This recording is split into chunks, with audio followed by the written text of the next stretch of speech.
எல்லாருக்கும் வணக்கம். இனி நம்ம இந்த வீடியோல எத பத்தி பார்க்க போறோம்னு பார்த்தீங்கன்னா, இந்த ட்ரஸ்ட்ல வந்து பார்த்தீங்கன்னா, ஆல்ரெடி நம்ம பேசியிருப்போம். அந்த ரிலிஜியஸ் ட்ரஸ்ட் இருக்கு, சேரிட்டபிள் ட்ரஸ்ட் இருக்கு. அப்படியே 2 டைப்பா இருக்கு. இதில எப்படி நம்ம வந்து பதிவு பண்ணணும்ன்றத ஆல்ரெடி நம்ம சொல்லியிருக்கோம். இந்த ரிலிஜியஸ்ல எப்படி நீங்க ஏடிக்கு எடுக்கலாம்ன்றத பத்தி நம்ம வீடியோ முன்னாடியே பதிவு போட்டிருக்கோம். இப்போ வந்து பார்த்தீங்கன்னா, இன்னும் ஒரு சில பேருக்கு வந்து பார்த்தீங்கன்னா, டவுட்ஸ் நெறைய இருக்கு. என்னன்னு பார்த்தீங்கன்னா, ஒரு நபர் வந்து பார்த்தீங்கன்னா, ஒரு ட்ரஸ்ட் ஒண்ணு ரிலிஜியஸ் கம் சேரிட்டபிள் ட்ரஸ்ட் ஆரம்பிச்சாரு. அவருக்கு வந்து வேற ஒரு நபர் என்ன சொல்லியிருக்காருன்னா, நீங்க வந்து ஏடிஜி எடுக்க முடியாது. நீங்க வந்து 12 மட்டும் தான் எடுக்க முடியும். ஏடிஜி எடுக்க முடியாதுன்னு சொல்லிட்டு ஒரு சில ரீசன்ஸும் சொல்லியிருக்காங்க. அது எதனால சொன்னாங்க?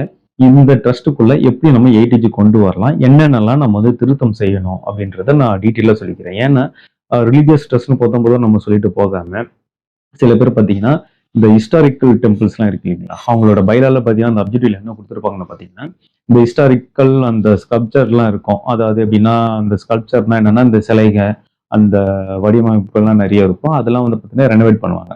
உடைஞ்சு போயிருக்கும். சிலது வந்து பார்த்தீங்கன்னா, ஆ அதோட ஸ்கல்ப்சரோட ஸ்ட்ரக்சர் மாறும். அதெல்லாம் வந்து பார்த்தீங்கன்னா, திருப்பி ரெனோவேட் பண்ணி அவங்களுக்கு புதுசா புதுமையா கொண்டு வந்து சேர்ப்பாங்க.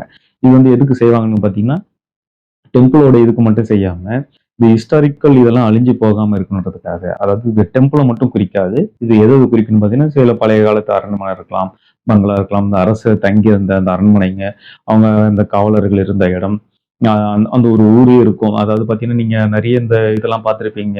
இந்த கீழடிலாம் என்ன பண்றாங்கன்னா, பழைய காலத்து பொருள்லாம் எடுக்கிறதெல்லாம் செஞ்சுகிட்டு இருக்காங்க. ஸோ அந்த மாரி சில வேலைகள்லாம் செய்யும்போது பார்த்தீங்கன்னா, இந்த ஹிஸ்டாரிக்கல் அந்த சில பில்டிங்ஸ் எல்லாமே ஸ்கல்ப்சர் இந்த பில்டிங்ஸ் இது எல்லாமே பார்த்தீங்கன்னா, ரெனோவேட் பண்ணுவாங்க. இந்த பழைய காலத்தோட இது வந்து பார்த்தீங்கன்னா, தோண்டி எடுக்கும்போது, அதோட வடிவமைப்பெல்லாம் கெட்டு போகாம இருக்கணுன்றதுக்காக, திருப்பி அத ரெனோவேட் பண்ணி அவங்களுக்கு வந்து புதுமையா கொண்டு வந்து ஆ சேர்ப்பாங்க. அதாவது பழைய இது எதுவுமே வந்து அழிஞ்சு போகாம இருக்கிறத காப்பாத்துறதுக்காக பண்றது தான் இவங்களோட வேலை. இது வந்து பார்த்தீங்கன்னா, இது டெம்பிள மட்டும் குறிக்காது. ஸோ இந்த மாரி நீங்க வந்து ஒரு டெம்பிள வந்து ரெனோவேட் பண்றேன். இந்த டெம்பிள்க்கு வந்து பார்த்தீங்கன்னா, நான் வந்து அன்னதானம் போடப் போறேன். இந்த டெம்பிள்ல வந்து பார்த்தீங்கன்னா, நான் வந்து மண்டபம் கட்டப் போறேன். இப்படின்னு சில பேர் வந்து பைலா எழுதுவாங்க. ஸோ நீங்க எப்படி நீங்க பைலா எழுதலாம்ன்னு பார்த்தீங்கன்னா, நீங்க 19 நீங்க என்ன செய்யலாம்னா, இந்த ஸ்கல்ப்சர்ஸ் இதெல்லாம் வந்து நாங்க வந்து ரெனோவேட் பண்ண போறோம். பழைய காலத்து இல்ல ஹிஸ்டாரிக்கல் பில்டிங்ஸ், கன்ஸ்ட்ரக்ஷன்ஸ்லாம் வந்து பார்த்தீங்கன்னா, ரெனோவேட் பண்ண போறோம். அதே மாரி பார்த்தீங்கன்னா, ஆ உங்களோட அந்த இதுல வந்து பார்த்தீங்கன்னா, பைலால வந்து பார்த்தீங்கன்னா, இந்த அன்னதானம் போடுறதுன்றதுக்கு பதிலா, நீங்க வந்து இன்னும் சில வார்த்தைகள சேர்க்கலாம். அது வந்து நீங்க வந்து ஒரு நீடி பீப்பிளுக்கு வந்து ஃபுட் சப்ளை பண்றது. ஸோ எல்லாத்துக்கும் வந்து ஆல்டர்னேட்டிவ் வார்த்தைகள்னு சில இருக்கு. இந்த மாரி ஆல்டர்னேட்டிவ் வார்த்தைகள்லாம் நீங்க உள்ளுக்குள்ள கொண்டு வந்து, நீங்க வந்து உங்களோட பைலாஸ நீங்க மாத்தலாம். அதாவது இது எப்படி எதுக்காக இத சொல்றேன்னு பார்த்தீங்கன்னா, முழுக்க முழுக்க வந்து சில பேர் வந்து இந்துசம் இல்லன்னா ஒரு கிறிஸ்டியானிட்டி இல்ல முஸ்லிம்ஸ் இத பத்தி மட்டும் என்ன பண்ணுவாங்க, இந்த பைலால வந்து திணிச்சுருவாங்க. நாங்க வந்து இததான் செய்ய போறோம்ன்றது இவங்களே வந்து ஸ்டேட்மெண்ட்ட குடுத்துருவாங்க. அதாவது உங்க பைலால வந்து முழுக்க முழுக்க நீங்க வந்து ஒரு ரிலிஜியஸ மட்டுமே நீங்க வந்து ஃபோக்கஸ் பண்ணி ஒரு பைலா எழுதிட்டீங்க அப்படின்னா, கண்டிப்பா உங்களுக்கு ஏடிச்சு வராது. தொல்லைமன் தான் வரும். ஸோ இது எதுக்காக நான் இத வந்து நீங்க மாத்தி அமைக்கலாம், இந்த வடிவமைக்கலாம் இந்த பைலாஸ்ல அப்படின்றது ஐடியா சொல்றேன் அப்படின்னா, சில பேருக்கு எண்ணம் இருக்கும். நம்ம வந்து ரிலிஜியஸும் பண்ணணும், இதுல சேரிட்டபிளும் பண்ணணும். ஸோ அப்படி ரிலிஜியஸ் கம் சேரிட்டபிள் 2மே நம்ம உள்ள கொண்டு வரும்போது, நீங்க வந்து சிலது வார்த்தைகள் வந்து டெம்பிள பத்தி நீங்க போடலாம். நான் இந்த மாரி டெம்பிள்ஸ்க்கு வந்து பூஜைஸ்லாம் பண்ண போறோம். பூஜைக்கு ஹெல்ப் பண்ண போறோம். அந்த டெம்பிள்ல வந்து இப்ப யாராவது வந்து பார்த்தீங்கன்னா, பழைய காலத்து கோவில ரெனோவேட் பண்ணி பெயிண்ட்லாம் அவங்க அடிச்சு குடுக்க போறோம். இதெல்லாம் நீங்க வார்த்தையில ஆட் பண்ணலாம். அது ஆல்டர்னேட் வார்த்தைகள் நீங்க எப்படிலாம் பயன்படுத்தலான்றத இத நான் சொல்லிட்டு இருக்கேன். இப்ப நீங்க அதான் நான் முன்னாடி சொன்ன மாரி பார்த்தீங்கன்னா, இந்த கோவில்ல வந்து பார்த்தீங்கன்னா, மடம் கட்டுவாங்க. அவங்களுக்கு வந்து பார்த்தீங்கன்னா, கல்யாண மண்டபம் கட்டுவாங்க. அன்னதானம் போடுவாங்க. இதுக்கு எல்லாமே வந்து ஆப்போசிட் வார்த்தைகளும் சிலது இருக்கு. ஸோ அந்த வார்த்தைகள்லாம் நீங்க வந்து பயன்படுத்தி, நீங்க வந்து எப்படின்னா, ஒரு கோர்வையா ஒரு பைலாஸ் நீங்க ரெடி பண்ணலாம். இல்ல. நான் வந்து பார்த்தீங்கன்னா, ரிலிஜியஸும் போட்டிருக்கேன், சேரிட்டபிளும் போட்டிருக்கேன். அதுக்கு மெயினா ரிலிஜியஸும் உள்ள கொண்டு வந்துட்டேன். அதாவது நான் வந்து எதுவுமே வந்து இன்டைரக்ட்டா நான் வந்து பைலா எழுதல. நான் டைரக்ட்டாவே பைலா எழுதிட்டேன். இது வந்து நான் முழுக்க முழுக்க இது வந்து கோவிலும், சேரிட்டபிளும் சேர்த்து தான் நான் பண்ண போறேன். அது வந்து நான் இன்டைரக்ட்டா வார்த்தைகள கொண்டு வர்றதுக்கு எனக்கு விருப்பம் இல்ல. அப்படின்னு நீங்க சொல்ற மாரி இருந்ததுன்னா, நீங்களும் பார்த்தீங்கன்னா ஏடிஜி எடுக்கலாம். எப்படி எடுக்கலாம்னா, நீங்க வந்து 2மே வந்து நீங்க சமமா வந்து நீங்க வந்து ஆக்டிவிட்டில காட்டணும். அதாவது நீங்க ஒரு டெம்பிள் ரிலிஜியஸ் ஓரியன்டடா வந்து பார்த்தீங்கன்னா, ஒரு 5லேருந்து ஒரு 20% நீங்க செலவு பண்றீங்க அப்படின்னா, பாக்கி பெர்சன்டேஜ் எல்லாம் நீங்க சேரிட்டிக்கு நீங்க செலவு பண்ண மாரி நீங்க வந்து உங்களோட ஆக்டிவிட்டி ரிப்போர்ட்ட நீங்க ரெடி பண்ணணும். ஸோ இப்போ முன்னாடி நான் சொன்னது பார்த்தீங்கன்னா, அப்படியே முழுமையா இது வந்து வேறுபட்டிருக்கும். என்னன்னா ஃபர்ஸ்ட் என்ன சொல்லியிருந்தேன்னா, நீங்க வந்து அ இந்துசம் இந்த மாரி இந்த ரிலிஜியஸ் பேஸ் பண்ணி மாரி நீங்க வந்து பைலா போடாம, இந்த மாரி வார்த்தைகள மாத்தி நீங்க போடலாம். அப்படி வார்த்தைகள மாத்தி நீங்க பயன்படுத்தும்போது ரிலிஜியஸ்ன்னு தெரியாது.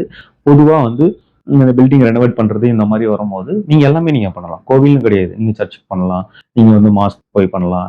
இதை நீ இந்து கோவில்ல பண்ணலாம், இல்லைன்னா வேற ஏதாச்சும் நீங்க அரண்மனை இந்த மாதிரி பெரிய பெரிய இந்த பழைய காலத்து இடத்துலலாம் நீங்க வந்து வடிவமைக்கிறது, இந்த ரெனோவேட் பண்றது இதெல்லாம் கொண்டு வரலாம். இந்த மாதிரி இருக்கிற பைலாஸ்ல இன்டெரக்டா கொண்டு வர வார்த்தைகள்.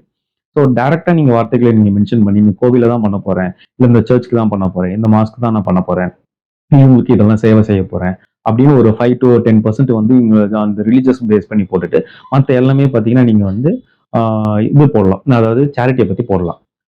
ஸோ ரெண்டுமே நீங்க உள்ள பைலாஸ்ல கொண்டு வந்துட்டீங்கன்னா ரிலீஜியஸ் கம் சேரிட்டபிள்னு வந்துடும். முன்னாடி நான் சொன்னது வந்து இன்டெரக்டா நீங்க போடும்போது ஒன்லி உங்களுக்கு சேரிட்டி மட்டும் தான் வரும். நீங்க ரெண்டுமே மென்ஷன் பண்ணி போடும்போது என்ன ஆகும்னா ரிலீஜியஸ் கம் சேரிட்டபிள்னு சொல்லி மென்ஷன் பண்ணிக்கலாம்.